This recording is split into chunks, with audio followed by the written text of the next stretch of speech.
এটা আমার কাছে মনে হচ্ছে খুব একটা ইম্পর্টেন্ট টপিক, তাই একটু সময় নিচ্ছি। যদি আপনারা মনে করেন আসলে এই জায়গাটাই হলো আসলে, জি ঠিক আছে, যেহেতু আমরা স্বপ্ন বিক্রি করি। আসেন, এই পদ্ধতিতে একজন ক্রেতা শুধুমাত্র তার বর্তমান প্রয়োজনীয়তার কথা চিন্তা করেই পণ্য নাকি যা লাগবে তার কেনার জন্য দোকান লাগে। আর আমাদের এই পদ্ধতিতে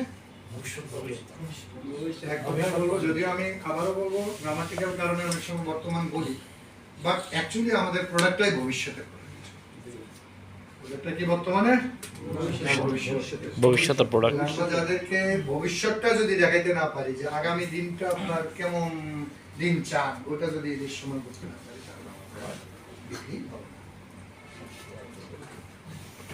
And then, এই পদ্ধতিতে বিক্রেতা শুধুমাত্র পণ্যের মান বা সুবিধা ইত্যাদি